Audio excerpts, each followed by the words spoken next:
Why would a filmmaker take the comforting pastel safety of late 90s public access children's television and warp it into an anxiety-riddled meat grinder where a giant plush unicorn terrorizes grade schoolers? Hit like and subscribe, and let's dive into Buddy. Buddy drops us right onto the studio set of Buddy's Clubhouse, where an oversized, hyperactive plush mascot named Buddy enforces mandatory fun and toxic positivity with brutal finality. When a young girl named Freddie notices her fellow child co-stars mysteriously vanishing every time they break character or resist Buddy, she starts looking for an exit behind the painted flats. Just as a suburban mother in the waking world begins uncovering glitched memories of a forgotten children's broadcast tied to real-life disappearances. I thought this movie was marketed fantastically. It didn't show too much, it showed glimpses here and there. And I knew, it being Casper Kelly from Too Many Cooks, that he's just gonna lean way harder into that surreal Adult Swim midnight territory, blending that pitch black absurdist comedy with genuine sweat-inducing claustrophobia. And I think he really does nail that weird, hyper-specific visual texture of like early 90s public access or daytime kids TV, even though at the end of the credits of every episode of Buddy's Clubhouse, it says 1999. It feels more like 1992. It's got that signature Too Many Cooks surrealism, just kind of leaning way harder into that absurdist pitch black comedy than just straight scares. But I mean, when the gore hits, it goes over the top. I think he does a really good job building up to that, though, just knowing that something's off. And a lot of the first kills in the movie are kind of off screen. I have to say, Buddy's energy is just pure unfiltered menace wrapped in neon plush and the weird niceties of it. Keegan-Michael Key voices him with this sort of unhinged sweetness where you feel the exact same suffocating dread you get from watching Homelander and The Boys.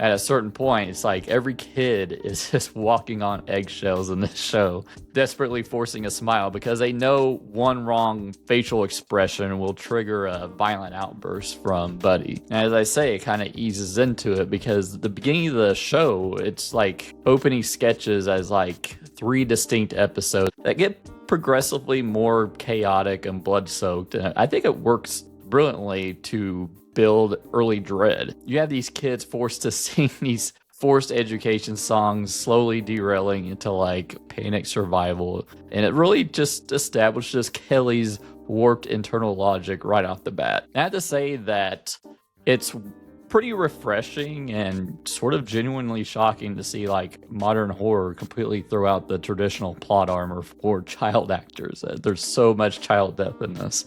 Watching these kids actually face lethal consequences gives the early stakes sort of an unpredictable visceral bite. Yeah, Zach Kuberstein's cinematography and the studio set design, it leads really hard into that manufactured fakeness that you would see on these shows. You got like flimsy cardboard flats, overly bright primary colors, and claustrophobic 4:3 CRT aspect ratio that directly just channels Barney and Friends, and even has like other references to other kids shows and movies, like, oddly enough, The Wizard of Oz, and one of the more obvious ones to me that I grew up with, Pee-wee's Playhouse.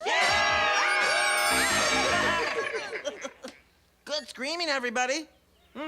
I thought the child actors here were fantastic. Delaney Quinn as the Freddie grounds the clubhouse madness with this kind of real frantic intelligence, and the kid cast holds their own without ever getting grating. And you have like other casts. We get a legendary appearance from the real ice cream man himself, Clint Howard, just showing up to add like prime B movie grade pedigree. But there's also some surprising casting in this that I didn't even realize. Michael Shannon does a voice in this, and Cristin, Milioti, and Topher Grace pop up too. And speaking of them, there's like this part of the movie that's sort of like a glimpse into the real world where you actually get the plot of the movie of what's actually happening with Cristin, Milioti, and Topher Grace. It provides a necessary psychological mystery to it to kind of give it a some forward momentum. But this is actually just a small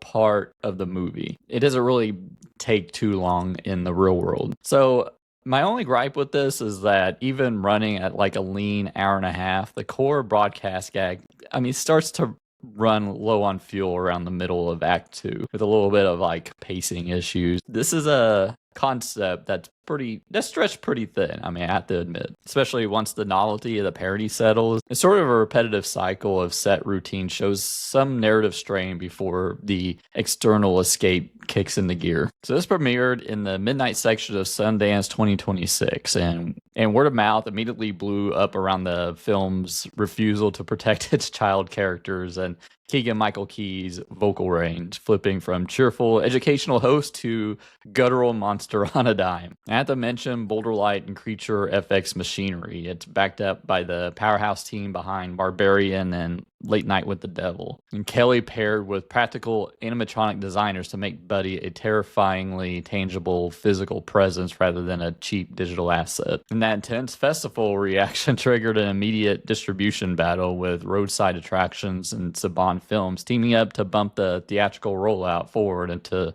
late summer 2026 to capitalize on late night word of mouth. I want to talk about the ending and kind of go into the themes of what this movie is trying to say with this absurd children's show with kids getting killed by a Barney lookalike. So skip to the chapter below for my spoiler-free overall thoughts and score. But yeah, let's talk about that ending. When Freddy and the surviving kids finally breached a perimeter fence and survived the attempted slaughter, their grand sanctuary turns out to be a crushing visual punchline. Diamond City is literally just a miniature model city. What is this? A center for ants? It shatters the fantasy of an external safe haven, proving the broadcast landscape only manufactures the illusion of safety. In the waking world, Grace's maternal obsession reaches a boiling point during a seance where Buddy physically drags her into her TV, wiping her identity to replace the dead Nurse Nancy with Nurse Grace. She finally realizes that Freddy is her daughter. And when Buddy embarks on an all-out slaughter of his supporting cast, Grace sacrifices herself at the worry well so Freddy and her friends can escape into the subterranean maintenance tunnels. Freddy is the lone survivor in all this. And deep inside the set's underbelly, Freddy discovers the actual workshop of the show's creator, exposing the mundane machinery behind the magic.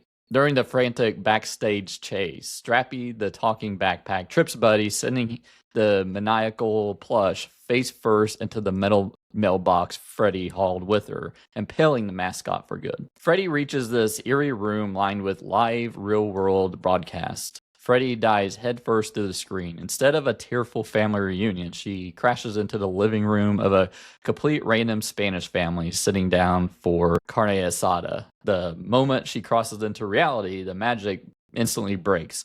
Strappy and mailbox revert into ordinary inanimate junk. The dad walks in, stares at this blood-soaked kid holding a dead backpack, and the film cuts to hard black. So what can I take from this absurdist horror comedy? I guess like toxic positivity and forced compliance. Buddy represents the ultimate weaponization of cheerfulness in his clubhouse. In his clubhouse, negative emotions like fear, grief, exhaustion are treated as capital offenses. It's a pitch black metaphor for environments that demand performative happiness while ignoring active abuse. And Buddy does come off as like an abuser. It's almost uneasy in that way. And of course, maternal intuition and medical gaslighting. Grace's waking world nightmare highlights a terror of being told your trauma is a delusion in her section with Topher Grace. Her husband tries to rationalize her lost child memories, but her maternal instinct is literally the only frequency strong enough to bridge the broadcast barrier. So the Topher Grace husband is sort of like hostile to her. It kind of didn't shine a good light on him, but I think it would have been more effective if he was kind of like, okay, she really thinks there's a missing child, and then all of a sudden she disappears and nobody notices. I feel like that probably would have been more effective in this movie, but that's just me. And maybe the loss of childhood.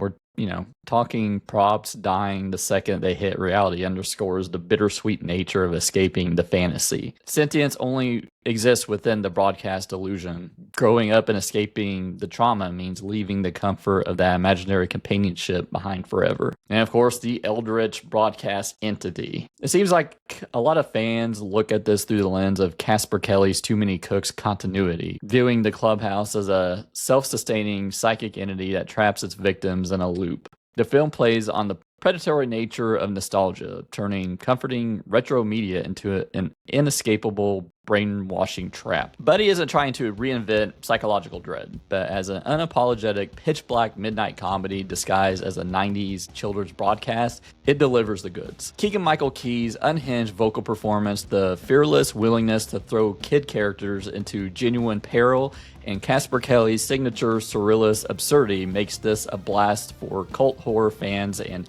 anyone who loves watching bright, nostalgic aesthetics get violently dismantled. The premise is stretched quite a bit, even for a 90-minute movie, but I think the absurdity, the humor, and just the sheer creativity keeps it afloat. So I'm giving Buddy a solid 3.5 out of 5. But what did you think of Buddy? Let me know down in the comments below. If you enjoyed this video, hit that like button and consider subscribing. If you want to support the channel a little further, hit that join button down below. Thanks for watching, and I'll see you next time.